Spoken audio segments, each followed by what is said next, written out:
Question 4, figure 1 shows some reactions of compound D, that is 2-bromobutane.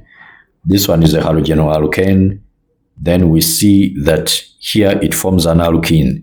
That means that is an elimination reaction. There has to be sodium hydroxide in ethanol. Okay, that is the one that produces an alkene here. And then this alkene can polymerize, that is addition polymerization. Then here they are saying the reaction here with silver nitrate in ethanol. And then here we are getting an alcohol. Okay, substitution reaction here. You get an alcohol, and then silver in there will react with this bromine. Then you get a cream precipitate silver bromide. Then here, if you put potassium cyanide dissolved in ethanol, it is a substitution reaction. So we get a nitrile here. And then from there, this nitrile can even be oxidized, can be hydrolyzed. So when you hydrolyze this one here, then you get a carboxylic acid, okay? Or if you reduce it, that means you are adding hydrogens in here, then it can become, now this is a reduction reaction, then this one can be what we call an amine, okay? Then this one with alkaline iodine, since it has this group CH3 here, and then CHOH, then it can be in position to give the yellow precipitate, which is triiodomethane. Okay, then plus an organic ion, you just put this one off, then you put CH3, CH2, then CH, here you write COO minus, okay? So that is that. Okay, now let's go to the question. It's like I've exhausted each and everything. So A, Roman 1, state the reagent and the conditions used to form E in reaction 1. E in reaction 1, from a halogenoalkane to an alkene. I said you use a strong alkali in ethanol, and in most cases we use sodium hydroxide. So you put sodium hydroxide in ethanol, but you don't stop there, you add heat. Okay, then next, Roman 2, draw the structure of one repeat unit of the additional polymer that forms E. So the addition polymer here, remember we have this is buty2-ene. So I'm going to put these two carbons that are having a double bond here. So buty2-ene, there is a CH3. There is also a CH3 here. Let me maybe use the cis, or you can use the trans. You put the CH3 here, then here another CH3 this side. No problem, it doesn't matter. Then here we are going to have a hydrogen and then a hydrogen. So what happens is that what happens is that this one breaks off and then opens to this other side, and also this one opens here. So when they do so, we get carbon. Now this double bond here has been broken, so it is a single bond here, and then here we have CH3, then CH3, then down here we have a hydrogen, and then a hydrogen, then this one has opened up just like that. So that is the one repeat unit. You can even make it dotted. You can make this one dotted, meaning it is continuous, or you just leave it there just like that. Okay, so that is that. Then Roman 3, E also forms when F is heated strongly in presence of aluminium oxide catalyst. Yes, when you get the F, which F have they given us? F, yes, an alcohol. When you heat an alcohol with aluminium oxide, you can get an alkene.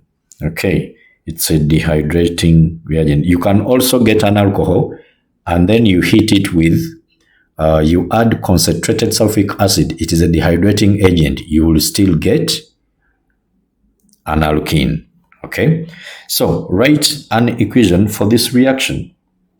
So we have this CH3, CHOH, okay, then CH2, CH3. That is the F. If you can check well, CH3, then there is a C, then there is H here, a C, then a hydrogen, and then a CH3 here. You see? Now, when we go back to this one here, now here, when we hit with this one here, we are forming an alkene.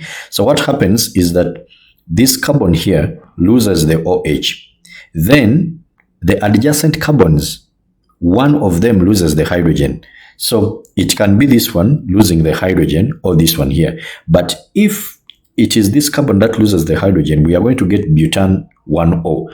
And yet, here for E, it is butan 2-ol. So this therefore implies that it is this carbon here that is going to lose the hydrogen. Then you are going to get CH3, then CH, OH has gone, then double bond. This carbon which has 2 hydrogens has lost 1, then CH3. That is that. So I can write it as, this one here is an alcohol, C4, hydrogens, how many are they? 5. Even if you write it like this, by the way. But it is a dehydrating reaction. So a molecule of water has been lost, an OH and then a hydrogen here. That means I have to put water also here. Okay, so you can write this one, or you can write this one using the molecular formula. So hydrogens, these are 5, then 8, 9, 10.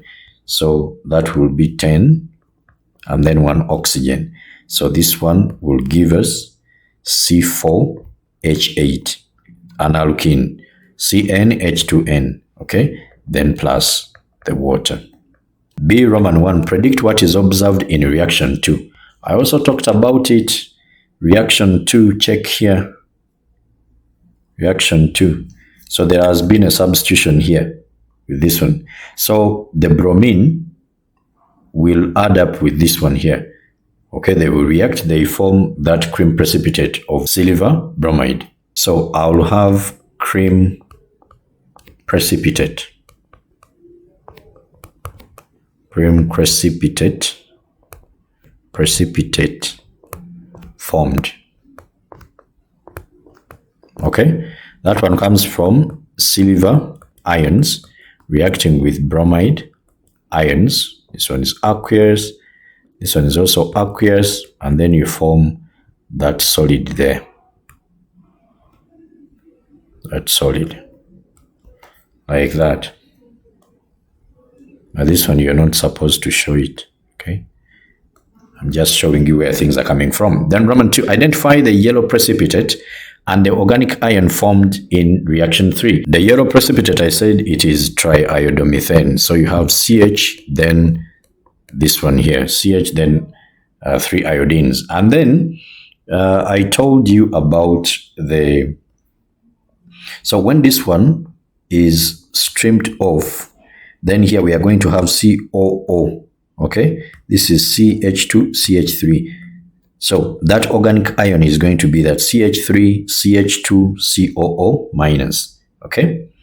That is what you get here. I'll write CH3, CH2, COO minus. They said ion, okay? Then C Roman 1, state the type of reaction that occurs in reaction 4. So let's check reaction 4.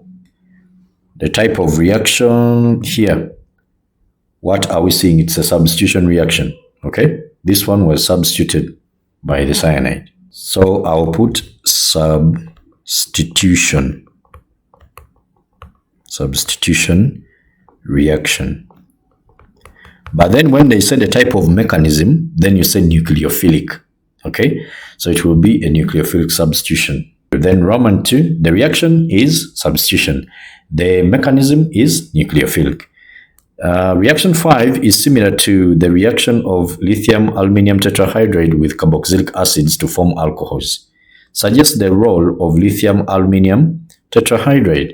So if you are reacting carboxylic acids and then to alcohols, you are reducing them. So therefore, this one is a reducing agent.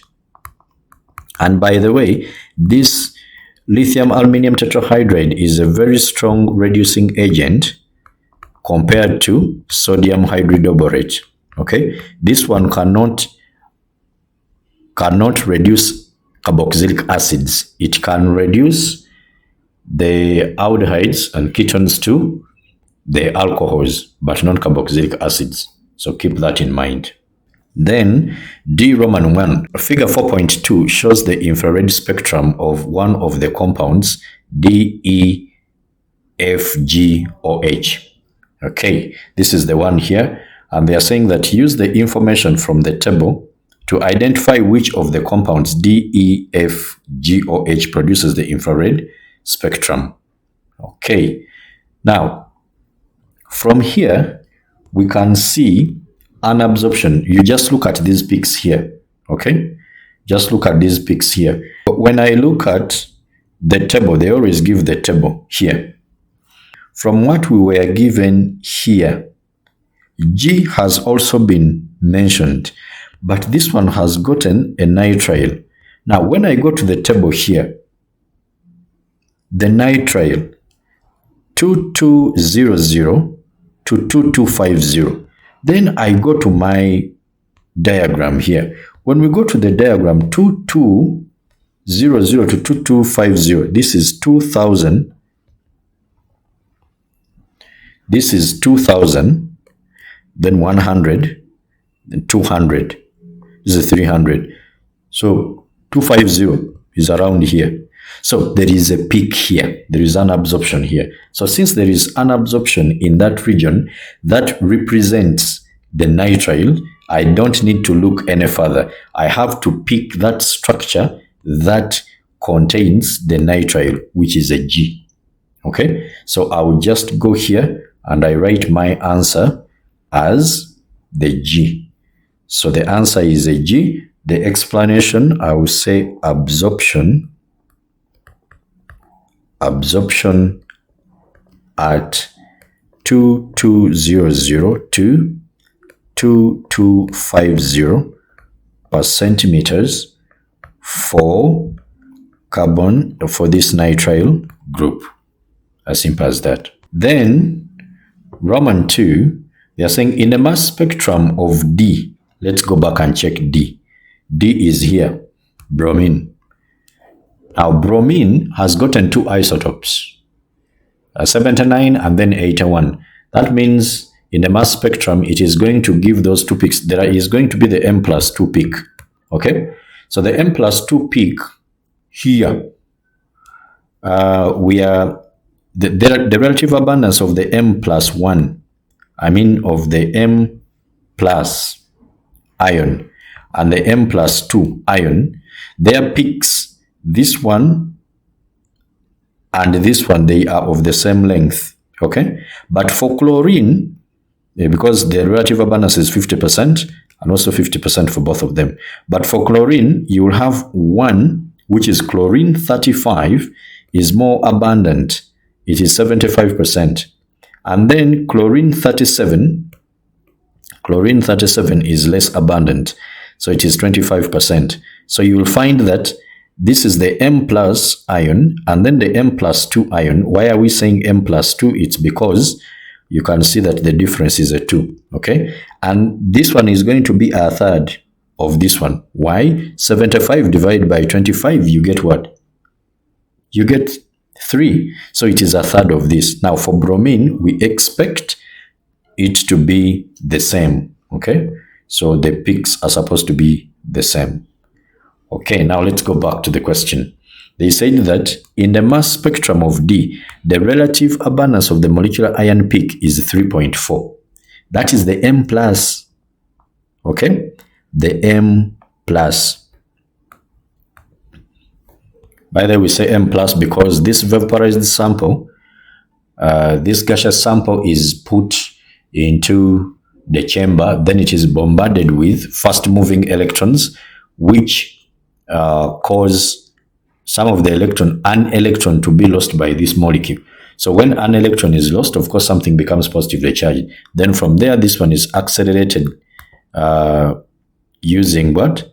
The electric field which is there.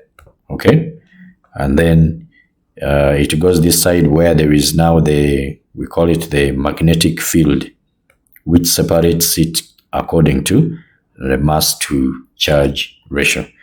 Now the M+1 here is 3.4. Predict the relative abundance of the M plus 2 for D. It has to be the same. I say they are all 50%. So I will say this is because the relative abundance of bromine 79 and bromine 81, okay, and bromine 81, the relative abundances of these two are all equal, okay, are equal, 50%, as simple as that. So this has been it for this paper. Thank you so much for watching. May God bless you. If you find the content very helpful to you, kindly like, share, and even subscribe. See you in the next videos.